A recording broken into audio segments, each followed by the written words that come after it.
नमस्कार दोस्तों, OCN network में आपका स्वागत है। मैं हूं ओमकार चौधरी।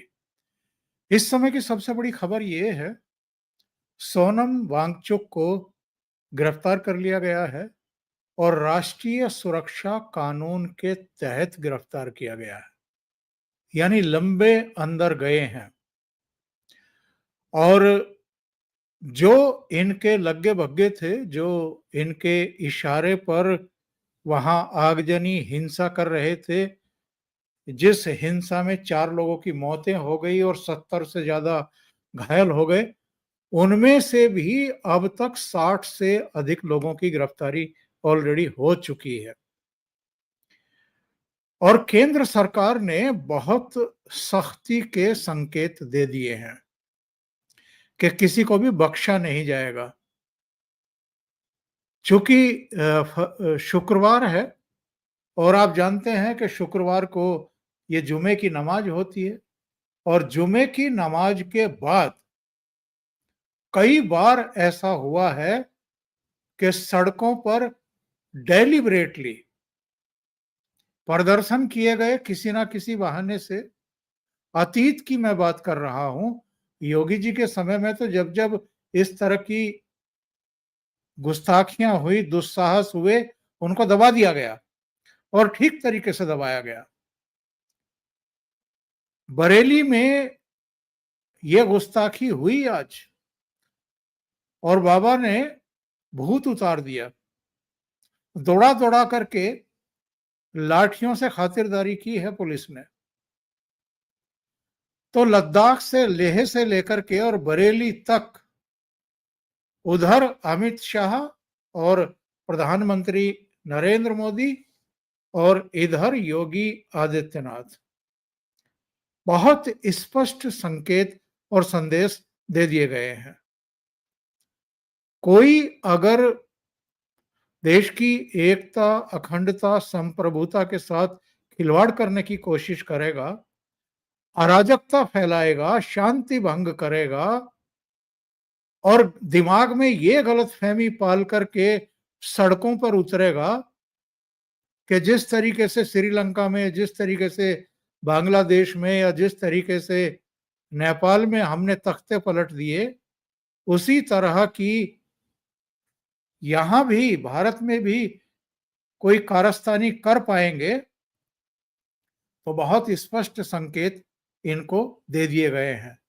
इसके बावजूद सूचनाएं ये हैं कि बहुत बड़े पैमाने पर पर्दे के पीछे से साजिशें रची जा रही हैं, लेकिन तैयारियां भी वैसी ही हैं। सीधे जुड़ लेते हैं वरिष्ठ पत्रकार वीरेंद्र नाथ भट्ट साहब के साथ। धीरेन्द्र पुंडीर जी को भी कहा है, जैसे ही वो फ्री होते हैं जुड़ेंगे। तो वीरेंद्र जी के साथ जुड़ते हैं और आज के घटनाक्रम पर जरा चर्चा कर लेते हैं। वीरेंद्र जी, बहुत स्वागत है आपका। जी नमस्कार। नमस्कार। तो वीरेंद्र जी, सबसे पहले तो आप थोड़ा बरेली का हाल सुनाइए, उसके बाद वांगचुक प्रकरण पर पहुंचते हैं।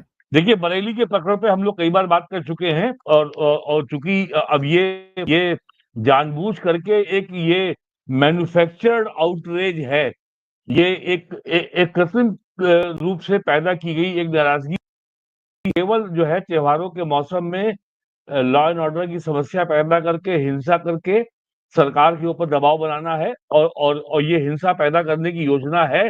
ये हमें दो जगह दिखाई पड़ा। कल दिखा गांधीनगर में, गुजरात में, जहां पे गरबा के पंडाल पे हमला किया गया, गाड़ियां जलाई गई, हिंदुओं की दुकानें लूटी गई और गरबा पंडाल पे भी हमला किया गया। और जिस तरीके से आज महाराष्ट्र में बीड में एक मौलाना ने योगी आदित्यनाथ के बारे में बहुत ही आपत्तिजनक और बेहद अभद्र भाषा में, या साफ साफ कहूँ गालियां उसने दी हैं और ये मामला बहुत ही गंभीर धाराओं में मुकदमे के योग में है। ये भी हुआ है। तो यानी अगर अगर कोई मौलाना मस्जिद से फ्राइडे, जुम्मे के दिन, जो इस्लामी परंपरा में बहुत पवित्र और बहुत मुकद्दस दिन माना जाता है, और उस दिन लोग स्वयं नमाज पढ़ने आते हैं और उनको तैयार भीड़ मिल जाती है, और वहां पर जो है मुख्यमंत्री के प्रति, योगी आदित्यनाथ के प्रति इतनी गंदी भाषा, गाली देने की भाषा, धमकी भरी भाषा, मुख्यमंत्री योगी आदित्यनाथ के खिलाफ बयान देने का स्पष्ट मतलब है कि महाराष्ट्र में भी बड़े पैमाने पर दंगे की तैयारी हो रही है दीपावली के और दशहरा दीपावली के शुभ अवसर पर, ताकि देश में जो एक अर्थव्यवस्था के रिवाइवल का और जीएसटी में टैक्स में कमी के बाद जो छूट से जो उपभोक्ताओं में, आम जनता में जो उत्साह का माहौल बना है, एक दिन में 10,000 से अधिक गाड़ियां बिक गई। एक बड़ी कंपनी को 80,000 से एक दिन में क्वेरी आ रही है। तो ये सब जो माहौल, जो सकारात्मक माहौल बन रहा है अर्थव्यवस्था के लिए, उसको सबोटेज करके सरकार के ऊपर दबाव बनाने की कोशिश है कि जो उनकी जितनी भी बेजा अनरीजनेबल जो उनकी मांग है, और वो मांग केवल एक है, वक्फ प्रॉपर्टी। ये उसके लिए ये दंगे की साजिश है। और आज जिस तरीके से जब साफ-साफ जो है डिस्ट्रिक्ट एडमिनिस्ट्रेशन से कोई रैली निकालने की, कोई प्रदर्शन करने की, या जो उर्दू में कहें तो एहतजाजी मुजाहरा, यानी एक विरोध प्रदर्शन की कोई अनुमति नहीं थी। उसके बाद भी जब लोग इकट्ठा हुए तो पुलिस ने बल प्रयोग किया। और पुलिस के ऊपर, और ये भी खबर आई है, कुछ टीवी चैनलों में खबर चली है कि पुलिस के ऊपर फायरिंग भी की गई है। तो आज तो अब जो है, जो मौलाना तौकीर रज़ा खान है, जो केवल हर पार्टियों से सौदेबाजी करता है, और 2012 के असेंबली चुनाव में तो कांग्रेस ने उसको एक हेलीकॉप्टर भी उपलब्ध कराया था, और वो बरेली और संभल और आसपास के जिलों में करीब 1 दर्जन से अधिक सीटों पे वो लगातार कैंपेन उसने किया था।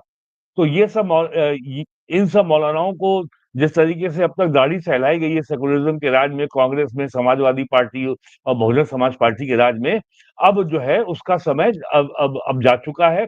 और यदि खुराफात करेंगे तो कार्रवाई होगी। और जिस तरीके से आज कार्रवाई हुई है लद्दाख में, उससे ये भी साफ हो गया है। चलिए उस पे बाद में आते हैं, लेकिन बरेली की बात जो है, बरेली की घटना इसलिए में जो आज कार्रवाई हुई है, वो इसलिए महत्वपूर्ण है कि यूपी में कम से कम 6 जगहों पर इस तरह की खुराफात की गई है। लखनऊ में, कानपुर में, भदोई में, बनारस में, एक और जिले में, 6 से अधिक जिलों में ये घटना हो चुकी है। और इतनी स्ट्रॉन्ग नेटवर्किंग है कि ये बहुत ही कम समय पे, बहुत ही शॉर्ट नोटिस पे कहीं पर भी कोई उपद्रव कर सकते हैं। और इसका सबसे बड़ा प्रमाण है दिसंबर 2019 में नागरिकता कानून के खिलाफ फ्राइडे के दिन, ये कोई भी जाके चेक कर सकता है नेट पे जाकर के, दिसंबर 19 को फ्राइडे था सन 2019 में। और यूपी के 35 शहरों में एक साथ बवाल किया गया था, और सबसे गंभीर स्थितियां हो सकती थी, वो था सहारनपुर। लेकिन पुलिस ने संयम से, तत्परता से कोई बड़ी घटना होने से बचा लिया और भीड़ को संभाल लिया गया। तो उसी को दोहराने की साजिश है। और ये बात पहले हो चुकी है कि यूपी में 1.25 लाख के आसपास ऐसी वक्फ प्रॉपर्टीज हैं जिनको लेकर के मुस्लिम समुदाय के पास कोई डॉक्यूमेंट्री एविडेंस या मालिकाना हक का कोई भी कागज नहीं है। और ये आप सुन ही चुके हैं, कागज नहीं दिखाएंगे। लेकिन जब इलेक्शन कमीशन ने कहा कि भैया स्पेशल इंटेंसिव रिवीजन होगा, तो आपको आधार कार्ड दिखाना पड़ेगा, आप यहाँ के नागरिक हैं, ये आपको साबित करना पड़ेगा। तो बिहार में, बंगाल में लाखों लोगों की लाइन लग गई, और सब के सब जो है जन्म प्रमाण पत्र लेने लगे। वहां पे इसको लेकर के पैसा भी चलने लगा कि साहब पैसा दो तो तुम्हें अभी तुरंत मिल जाएगा। तो यानी कागज दिखाने पड़ेंगे, ये तो समझ में आ गया है। और मार्च 2025 में लोकसभा संसद से जो वक्फ अमेंडमेंट बिल पारित हुआ है, उसमें ये साफ कहा गया है कि जो प्रॉपर्टी वक्फ बोर्ड में रजिस्टर्ड नहीं है, वो वक्फ प्रॉपर्टी नहीं मानी जाएगी। और वक्फ बाय यूजर के सिद्धांत को समाप्त कर दिया गया है। और अभी 9 सितंबर को सुप्रीम कोर्ट ने जो अपना इंटरिम जजमेंट दिया है वक्फ बिल के ऊपर, वक्फ एक्ट के ऊपर, उसमें सुप्रीम कोर्ट ने वक्फ अमेंडमेंट एक्ट 2025 को अपहेल्ड किया है। और ये कहा है कि 1925 में पहली बार वक्फ कानून आया था, तब से यही व्यवस्था है कि किसी प्रॉपर्टी को वक्फ प्रॉपर्टी का दर्जा मिलने के लिए उसका वक्फ बोर्ड में रजिस्ट्रेशन होना आवश्यक है। तो यूपी में लगभग 1.25 लाख ऐसी वक्फ प्रॉपर्टी है जिससे मुसलमानों का कब्जा हटेगा। और ये कब्जा अवैध है, ये इलीगल है। और ये कांग्रेस, समाजवादी पार्टी, बहुजन समाज पार्टी के समय में मुसलमानों के तुष्टीकरण के लिए, बल्कि जो मौलाना क्लास के तुष्टीकरण के लिए ये आंख बंद करके इस तरीके के लोगों को वक्फ प्रॉपर्टी के नाम पर सरकारी संपत्ति पर, हिंदुओं की संपत्ति पर कब्जा करने का जो एक प्रछन्न अधिकार दिया गया था, अनफेटर्ड राइट दिया गया था, जहां चाहो कब्जा कर लो, जहां जमीन समझ में आ जाए, ये उसी के लिए जो है पेशबंदी की जा रही है।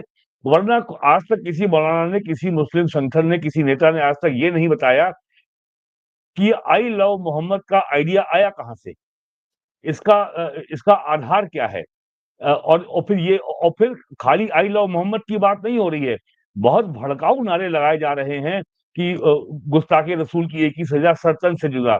आपको याद होगा वो कन्हैया नाई की जून 2023 में जो हत्या की गई थी उदयपुर राजस्थान में, और बकायदा वीडियो पर चाकू से उसका गला काटा गया था, और तब भी यही और ये नारा लगाया गया था अल्लाह अकबर। तो उस समय तो उसके ऊपर ये आरोप था कि उसने नूपुर शर्मा के किसी सो कॉल्ड तथाकथित वीडियो को फॉरवर्ड किया था। इस समय गुस्ताखे रसूल की एक ही सजा सर्तन से जुदा नारा लगाने की क्या मजबूरी है? कहाँ ऐसी घटना हुई है जहां रसूल के खिलाफ कोई गुस्ताखी हुई है? ये वो नहीं बता रहे। तो ये काल्पनिक जो मैंने कहा मैन्युफैक्चर्ड आउटरेज जो है, ये काल्पनिक गुस्सा जो है, इसका आधार ये किस लिए दिखाया जा रहा है? तो आज बरेली में सरकार ने आज जो है जो लाठीचार्ज हुआ है, और निश्चित तौर पर मुझे लगता है आगे भी कार्रवाई होगी, और आज देर रात तक बड़े पैमाने पर बरेली में धरपकड़ होगी, गिरफ्तारियां होंगी, और जो मौलाना तौकीर रजा है, जो असली एजेंट प्रोवोकेटियर है, और पिछले 20 साल से ये बरेली में डिस्ट्रिक्ट एडमिनिस्ट्रेशन को, पुलिस को ब्लैकमेल करता है, और एक इनका बड़ा करीबी है मौलाना, वो कोई डॉक्टर नफीस है, उसके खिलाफ तो कल ही या परसों ही एफआईआर हो गई थी, और तो अब वहां पे बरेली में अरेस्ट होगी, और जब डंडा चलेगा तब ये जो मजहब के नाम पे जो सियासत कर रहे हैं, इनको इसका सबक मिलेगा। जी धीरेन्द्र पुंडीर जी का स्वागत कर लेते हैं, जुड़ गए हैं। धीरेन्द्र जी, बहुत स्वागत है आपका। अभी आपने गुजरात का जिक्र किया था, तो मैं गुजरात का एक वीडियो जरा दिखा देता हूं कि गुजरात सरकार ने और गुजरात पुलिस ने मिलकर के इनका क्या इलाज किया है, जरा देख लेते हैं। જે નવરાત્રીનું ગરબાનું પંડાલ હોય છે, ગરબાના પંડાલ ઉપર પણ પથ્થરમારો કરવામાં આવ્યો હતો, એટલે ત્યાં પણ પોલીસ वो ठीक से चल नहीं पा रहे हैं। અને એક જે વિડીયો સામે આવ્યો છે એની અંદર જે નવરાત્રીનું ગરબાનું પંડાલ હોય છે, ગરબાના પંડાલ ઉપર પણ પથ્થરમારો કરવામાં આવ્યો હતો, એટલે ત્યાં પણ પોલીસ જાય અને તેનું રિકન્સ્ટ્રક્શન કરે એ પ્રકારની માહિતી હાલ મળી રહી છે। હવે એક और बरेली का भी एक वीडियो है मेरे पास, मैं जरा वो भी दिखा देता हूं दर्शकों को। जो ये पुलिस के ऊपर चढ़े जा रहे थे और उसके बाद पुलिस ने जो इलाज किया है,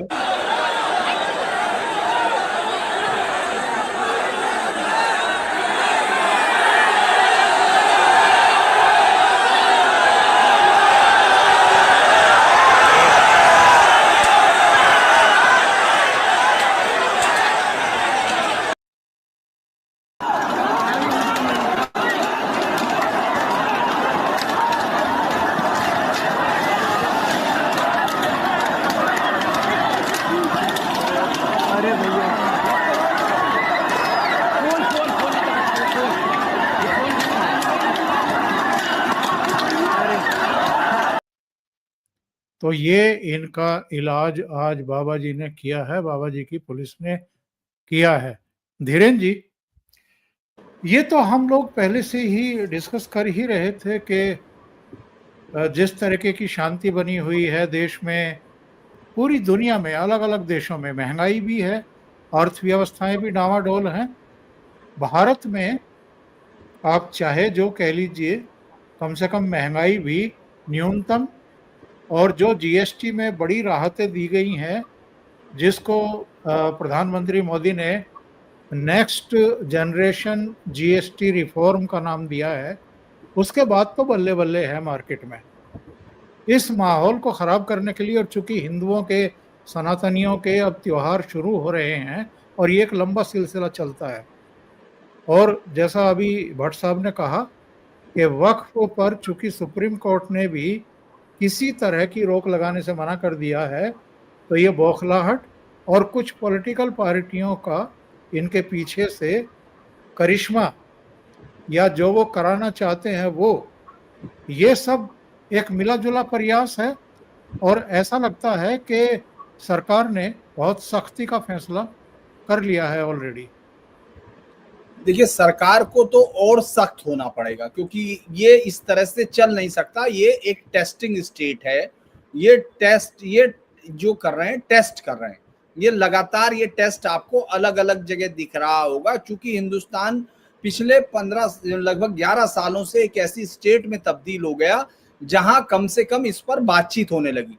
वहां बहुत सारे लीडर्स ऐसे हो गए, यानी आप पुष्कर सिंह धामी जैसे लीडर्स को देख सकते हैं, जो काशीपुर में एक जुलूस निकलवा देता है, बुलडोजर चलवाता है, जो लाठियों से ठीक करता है, क्योंकि ये बात कभी सोची नहीं जा रही थी। जहां ये पैर जमाते जा रहे हैं जिहादियों की एक, दरअसल मैं इसको दो तरह से देखता हूं। हम लोग इस बात को बहुत गौर करेंगे कि जब भी हम किसी क्राइम को दंड नहीं देते हैं, जब भी किसी क्रिमिनल को दंड नहीं दिया जाता, समुचित दंड नहीं दिया जाता, दो स्थिति, एक तो दंड ही नहीं दिया जाए और दूसरा समुचित ना दिया जाए, तो आप ये तय करते हैं कि आपकी जो बहुत बड़ी कानून मानने वाली आबादी है उसके अंदर से ऐसे लोगों को पैदा करने की छूट मिलती है, प्रोत्साहन मिलता है, क्योंकि वो देखते हैं इनको बदमाश होने का फायदा मिल रहा है।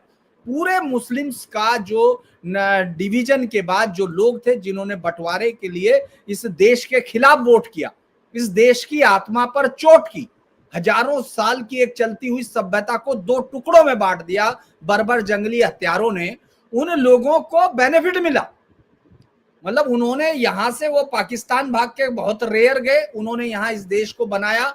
कुछ लौंडों ने और अलीगढ़ ने मिलके, ये जिन्ना और वो तमाम लोग वहां पाकिस्तान में कहते रहे कि अलीगढ़ के कुछ लौंडों ने मिलके पाकिस्तान ले लिया, तो वो लोग हो गए। उसके बाद उनको यहां रखा गया, और उनको यहां न केवल रखा गया बल्कि उनको ये बात मजबूत करती रह गई कि साहब आपने 800 साल राज किया, तो जो गिल्ट फील होनी थी वो नहीं हुई। उसके बाद जिस तरह से उनका पोषण किया गया वो नहीं हुआ, और उनकी गुंडई को ताकत दी गई। यानी जो मुस्लिम लीग के लीडर थे वो लखनऊ अधिवेशन में बाकायदा शामिल हुए, क्योंकि महात्मा गांधी ने कहा कि उनको चले जाना चाहिए कांग्रेस में ज्वाइन कर लेना चाहिए। यानी आपको बजाय इसके कि आपसे लानत मनामत होती, आपके राइट छीने जाने चाहिए थे।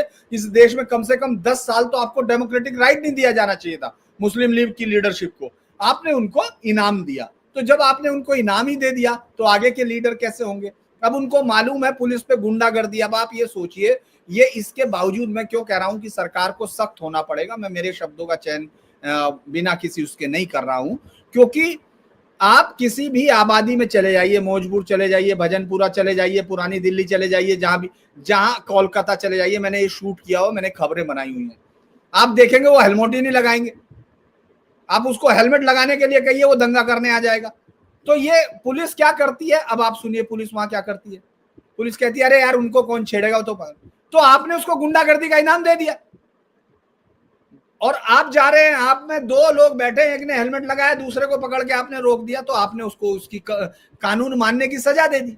तो ये ताकतें लगातार वो हैं, ये टेस्ट करती हैं, ये अपने आप को टेस्ट करती हैं, अपने गुंडा इस्टेब्लिश करके शासन को घुटने के बल लाती हैं।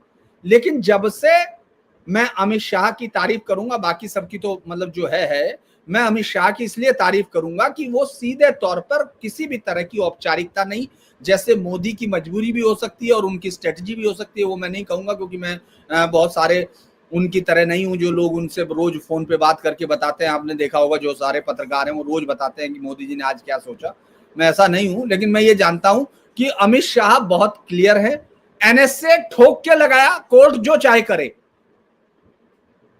भाई आपने ठोक के लगाया क्योंकि आपने लॉ एंड ऑर्डर इस देश के खिलाफ काम किया है, सीधी सी बात है। आप साबित कीजिए, कोर्ट में जाइए जो कोर्ट करेंगे, तो लीगल लॉ के जो अंदर है सबसे स्ट्रांग जो कार्रवाई हो सकती है वो की गई। यूपी में योगी आदित्यनाथ पर मैं मतलब मुझे बहुत सारी चीजों पर सहमति असहमति हो सकती है, मैं अफसरशाही के उस पर हो सकता हूं, लेकिन मैं एक बात पर बिल्कुल तरह से एक मत हूं कि जो तुष्टीकरण का लंबे समय से, और खासतौर से जब भी जो दीगर सरकारें आई हैं बीजेपी के, उन्होंने तो जो इस देश में ये तय करने में कोई कमी नहीं रखी थी कि ये साहब राजा हैं, ये जुल्म का मतलब जो आज इनके तौकीर रजा के, दरअसल हम लोग उनके शब्दों को भी नहीं पकड़ना चाहते, हम लोग आंखें बंद किए बैठे रहते हैं। अगर आप ये देखेंगे योगी आदित्यनाथ की एक बात में तो कोई आदमी उस पे, चाहे वो उनका राजनीतिक विरोधी क्यों ना हो, कि वो लॉ एंड ऑर्डर पर बर्दाश्त नहीं करते। वो ये इनको बिल्कुल भी तुष्टीकरण की नीति का कतई भी कोई एहसास नहीं कराते कि यहाँ रुक जाएगा, क्योंकि संभल पे मैं सबसे बड़ा टेस्ट केस योगी जी का यही मानता हूं, क्योंकि उस दिन मैंने कहा था कि अब योगी टेस्ट होंगे, जब 4 लोगों को मार के मतलब इन लोगों ने ये कोशिश की थी कि ये साहब जो है उस सरकार को घुटने पे ला देंगे। योगी ने पलट के जवाब दिया, और ये तो बहुत छोटी बात, तौकीर आपको दिखा नहीं, वो ये कह रहा है, उसको आप देखिए, थोड़ा सा मैंने कहा ना और सख्त होना होगा, ये अच्छी बात है, लेकिन इनको पकड़ के ठोकना पड़ेगा उन लीडर्स को जो जो मक्कारी करते हैं, क्योंकि आप जुल्म का मतलब समझ रहे हैं, वीरेंद्र जी बहुत अच्छे से समझते हैं, तमाम लोग हैं, वो जुल्म कोई कष्ट की बात नहीं कर रहे हैं, वो कह रहे हैं मुसलमानों पे जुल्म हो रहा है, यानी आप मुसलमानों को उनकी मर्जी से धर्मांतरण नहीं करने दे रहे, आप छांगुर को जेल में भेज रहे हैं, ये जुल्म है। जुल्म ये नहीं है कि भाई आई लव मोहम्मद से किसको दिक्कत हो रही है बताइए? किसी ने कहा है मुझे दिक्कत है? किसी ने नहीं कहा, क्योंकि किसी को दिक्कत नहीं यार, आप उनको कितनी मोहब्बत कीजिए, आप घरों में जितना चाहे मोहब्बत कीजिए, बल्कि आई लव महादेव से इनको प्रॉब्लम है। उनको हर से होगी, क्योंकि वो जब जुल्म का शब्द इस्तेमाल करते हैं उसका अर्थ ये होता है कि हम ये जो गैर मुस्लिम है, ये अपने धर्म को मान रहा है, ये जुल्म है मुसलमान पे, ये टेक्स्ट है। मैं वीरेंद्र जी अगर गलत कह रहा हूं तो वीरेंद्र जी इसको और ज्यादा अच्छे से सर जो कुरान के अनुसार तो धरती पे ही गलत है। वीरेंद्र जी मैं पहले जरा एक बरेली का एक और वीडियो आया है वो शेयर कर दूं, उसके बाद फिर आपकी बात सुनते।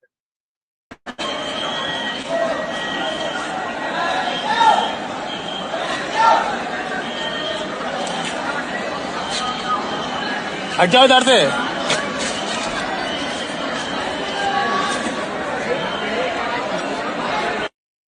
बस ये बताने के लिए मैंने ये वीडियो चलाया है कि योगी बाबा जो हैं उन्होंने अपनी पुलिस को खुली छूट दे दी है कि आप जो भी इस तरह से कानून व्यवस्था को बिगाड़ने की कोशिश करें, भूत उतार दीजिए।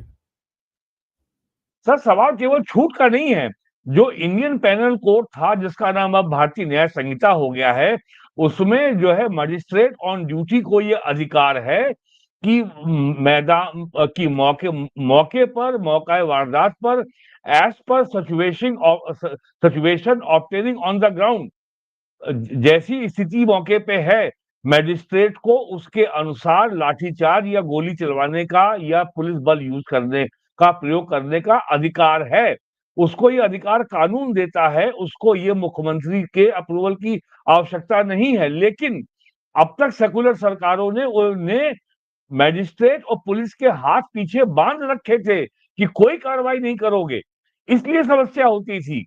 यदि सरकार कहती है कि आपको जो आपका दायित्व है और जो कानून ने आपको अधिकार दिए हैं, कानून ने जो आपको आपके ऊपर कानून व्यवस्था को बनाए रखने की जिम्मेदारी दी है, उसके लिए आप अपने अधिकारों का प्रयोग करें और निष्ठा के साथ उसका निर्वहन करें। यही परिवर्तन है योगी आदित्यनाथ की सरकार में और उसकी पहले की सरकारों में। अब कोई लखनऊ से निर्देश नहीं देता कि आपके हाथ पीछे बंधे हुए हैं। अगर उपद्रव करने में भीड़ उतारू है तो उस पर बल प्रयोग किया जाएगा, फिर वो कोई हो, कोई उसमें धर्म मजहब का जाति का भेद नहीं होगा।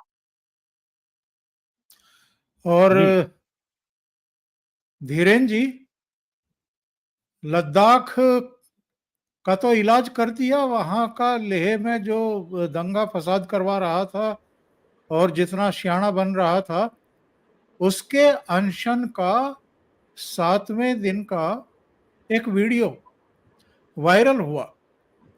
उसमें वो कह रहा है कि अभी तक तो हम चीन के खिलाफ थे, लेकिन चीन अगर हमारे देश के भीतर घुसेगा तो अब हम उसको रास्ता दिखाने का काम करेंगे, यानी बताएंगे कि आपको कहां कहां जाना चाहिए।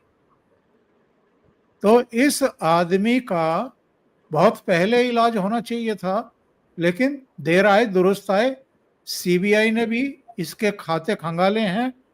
करीब 10 ऐसे खाते मिल गए हैं जिनमें जो विदेशी मुद्रा फंड के रूप में आती है, उसका जो लाइसेंस लेना होता है, उसके इतर एंट्री मिली हैं और इसने गलत तरीके से वो फंड को अपनी किसी कंपनी में शिफ्ट किया है, भेजा है। बहुत सारी अनियमितताएं और ऊपर से आग लगाने की कोशिश, लगवाने की कोशिश। जी दरअसल मैं एक कमी लगातार है, वो समाज की भी कमी है, राजनीतिक दलों की तो कमी है ही, और वो सनातनियों की भी कमी है।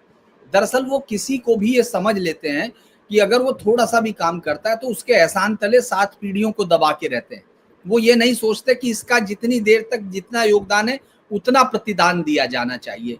दरअसल जब ये लगता है कि आप ये सोच रहे हो कि कुछ एक गांव अगर वहां कोने पे खड़ा है और वो ये गांव फैसला कर लेता है कि साहब मैं तो चीन में चला जाऊंगा और बाकी देश देखता रहे, तो ये समझ इस देश में बहुत ही कमजोरी की है, ये सरकारों की कमजोरी की है। ये ठोक के देश का सेंटर होता है, देश का फैसला देश की जनता ओवरऑल करती है। क्योंकि मुझे याद है बहुत सारे हिंदी के और इंग्लिश के पत्रकारों ने शहाबुद्दीन को खुदा बना दिया था, ये कहते हुए कि वो 30 रुपए में उसके यहाँ डॉक्टर जो है उस पूरे सिवान में 30 रुपए से ज्यादा वो नहीं कर सकता है, कोई उसके नहीं ले सकता एक्सरे के, 10 रुपया फीस होगी। तो कल को वो ये फैसला करा देता कि भाई सिवान जो है हिंदुस्तान का नहीं, तो हम मान लेते। ये दरअसल छूट दी जाती है इस तरह के शख्स को, इस तरह के बयान पे। वो मैं फिर कह रहा हूं कि ये सरकार जब सुप्रीम कोर्ट से अपनी ही बातों के खिलाफ जाके टकराती नहीं है तो ताकत देती है, भारत के खिलाफ ताकत देती है। आपको टकराना होगा, जो चीजें हैं जो, क्योंकि जनता आपको वोट करती है, आप कर रहे हैं। मैं फिर ये नहीं कह रहा हूं कि कोई मुझे बहुत ज्यादा, कि मैं बहुत ज्यादा क्रिटिक्स हूं, नहीं, आप कर रहे हैं, लेकिन अब समय कम है, आने वाली पीढ़ियों के लिए काम करना है, उसके लिए वॉर है, जंग है। सीधे तौर पर आपको एक जैसा, आप ये सोचिए, अच्छा आई लव मोहम्मद का, अच्छा ये भी छोड़ दीजिए, मैं कल की घटना, चूंकि आप सोनम पे बात कर रहे हैं, 2023 में मंसूर जो है भाग के शादी करता है, भगा के एक लड़की को, बौद्ध लड़की को, और कारगिल बंद होता है, बौद्ध एसोसिएशन लिखती हैं, चिट्ठियां भेजती हैं, सरकार को ये कहती हैं कि साहब धर्मांतरण के कानून लाओ। उसके बाद पार्टी से निकाल दिया जाता है उसके पिता को, जो बीजेपी में था, क्योंकि वो धर्मांतरण में है। इसके बाद उससे पहले एक शफी बन जाती है लड़की वहां स्टेंजन करके, वो उस पे सब होता है। इसके बाद आपने देखा होगा कारगिल में लगभग 90-99 से 100% मुस्लिम है, तो वहां गोम्पा जो बहुत पुराना है, वहां जब जाने लगते हैं तो आप देखिए वहां किस तरह से विरोध होते हैं, वहां बनने नहीं दिया जाता। और अचानक वो केडीए कह रहा है कि नहीं हम इनके साथ हैं, कारगिल डेमोक्रेटिक वो बन गया एसोसिएशन। दरअसल कोई भी सच को सुनना नहीं चाहता, सच से टकराना नहीं चाहता, ड्रेसिंग करना चाहते हैं। इस तरह के लोगों की कोई भी बर्दाश्तगी नहीं होनी चाहिए। ये क्लैरिटी से पूरे देश में होना चाहिए कि ये यहां तक तो ठीक है बॉस, ये अभिव्यक्ति यहां तक ठीक है, लेकिन जब देश के अस्तित्व पे कोई आएगी तो आपके लिए कोई कोर्ट वोट नहीं है, ये बाद में देखते रहेंगे सब। तो इसीलिए जिस तरह का उसको सबक सिखाया गया, ये बहुत पहले, क्योंकि मैं कल भी कह रहा था, चूंकि मैंने कल ही बात की, मैं नाम तो नहीं ले सकते हम लोग, क्योंकि इतने दिन से इंटेलिजेंस एजेंसीज के साथ काम किया है, सबके साथ मतलब रिपोर्टिंग किया है। वो ये कह रहे हैं कि हम लोग तो 10 दिन पहले बता चुके, वो सब ये कर रहे हैं। अब ये जो कह रहे हैं ये नहीं हो सकता। देखिए, हमको वो सवाल इसलिए जेन्युइन उठाने पड़ेंगे, नहीं तो हम भी उन झूठों में शामिल होंगे जो घटनाओं को ड्रेसिंग करते हैं। सीधी सी बात है, कोई अफसरों के सर रोल होने चाहिए। एलआईयू ने रिपोर्ट दी होगी, नोरबू रात में बोल रहा था, और ऐसा थोड़ा ही है कि वहां आपके पास लोग नहीं है। नहीं, फैसला तो पॉलिटिकल जो आपका लीडरशिप है उसको लेना होता है। जी, मैं यही कह रहा हूं, मैं इसीलिए कह रहा हूं कि हमको बात केवल ये नहीं है। आप जी जी नहीं, आप बोलिए सर।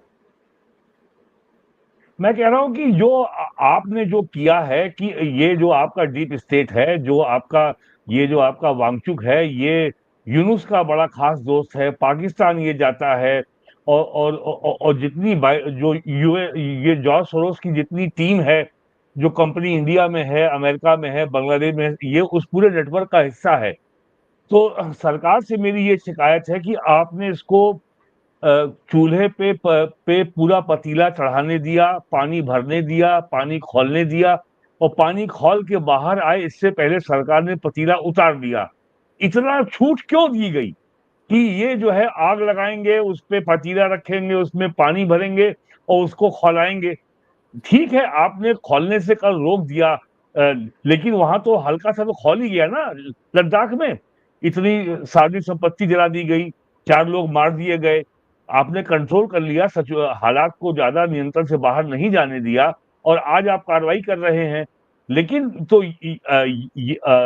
असली बात तो तब होती जब ये घटना होने के पहले ही इस नेटवर्क को ध्वस्त किया जाता। लेकिन दरअसल सरकार का तर्क ये है कि अगर ये नहीं करेंगे तो पूरी बात सामने नहीं आएगी। हम लोग जानते हैं ना कि वो चार्टर क्या है, आईबी का, इंटेलिजेंस ब्यूरो का चार्टर ये मेक देम वाइज। यस। और आप उस चार्टर का वाहियात आप कह रहे हो। आज मैं तो कई बार हैरान हो जाता हूं कि ठीक है भाई, एक राष्ट्रवाद के लिए चूंकि आप इधर उधर, लेकिन आपको अगर आप सच नहीं बोलेंगे तो आप और आने वाली पीढ़ियों के साथ धोखा कर रहे हो। भाई आप लगातार मुझे ये बताइए कि वहां आप अब ये कहानी सुना रहे हैं लेफ्टिनेंट जनरल कि साहब वहां नेपाली भी मिले, वो डोडा। अरे भाई केडीए ने अपने आप को वापस कर लिया क्योंकि वहां सुन्नी, वहां एक भी सुन्नी नहीं है, और उनको उसमें शामिल हो गए, उसके धरने में थे। तो ये तो सरकार की है ना, किसी को तो फैसले लेने होंगे। तो वो तो और आप ये सोचिए, मैं आपसे एक बड़ा, आप दोनों से हैं, सीनियर भी हैं, जामियान का जो भाषण लाखों में देखा गया, मिलियंस में, याद होगा जब सदन में बोला 19 अगस्त पे, उसके बाद बीजेपी की लीडरशिप वहां उनको ढूंढ के लाती है, टिकट देती है, जो तीसरे नंबर पे जाके पहुंच जाता है। वहां की पूरी इंटरनल पॉलिटिक्स को आप इतना आपको ये देखना पड़ेगा। कई बार कुछ चीजें सिर्फ रिप्रेजेंटेटिव, 1989 में लास्ट टाइम वहां जो हिंसा हुई थी वो भी इसलिए हुई थी क्योंकि यूनियन टेरिटरी बनाना है, चारों में यूनियन टेरिटरी बनना था, लेकिन अचानक राज्य आ गया और आप इंतजार कर रहे हो, हाथ झुलस गए, जो लोग मारे गए उनका क्या जवाब होगा। दूसरा, मैं फिर ये कह रहा हूं कि मेरा मानना यही है, मैं तो फंडामेंटल्स की तरफ जाता हूं कि जब आप अपराधी को छूट देते हैं तो सैकड़ों अपराधी खड़े करते हैं। आप आज की डेट में यूपी के अंदर अगर कुछ भी कहिए, आप लोगों के जनता का मनोबल देखिए कि अगर कोई गालियां देते हैं भगवान को, देवी देवताओं को, तो आप देखिए वो जो लोग हैं, जो सनातनी या वो लोग हैं, वो उस ट्विटर को, पुलिस को टैग करते हैं और कहते हैं, उसको बोलते हैं, ये हौसला होता है। ये कौन देता है? लीडरशिप देती है। जब वो कहते हैं कि तू थोड़ी देर रुक, अभी तुझे इंतजाम होने वाला है तेरा, वो अपने हाथ में कानून ले रहे क्योंकि उनको मालूम है कि कानून उनकी तरफ से खड़ा है। ये बाकी जगह फील नहीं हो रहा है। जी माफ कीजिएगा, मुझे जाना होगा सर। नहीं, आपने बहुत महत्वपूर्ण बातें कही हैं। चलिए, हाँ, मुझे बहुत निकलना होगा। धन्यवाद आप दोनों का, और एक शुभ संकेत है। मुझे लगता है कि सरकार को इस दिशा में और ठोस कदम उठाने चाहिए, और जो भी इस तरह की हिमाकत करे उसको तो बर्दाश्त किया ही नहीं जाना चाहिए। उसके संकेत हमें मिल गए हैं, लेह में भी मिल गए और बरेली में और दूसरे शहरों में भी मिल गए हैं। बहुत बहुत धन्यवाद, आप दोनों जुड़े और महत्वपूर्ण मुद्दे पर चर्चा की। Thank you so much. नमस्कार। नमस्कार।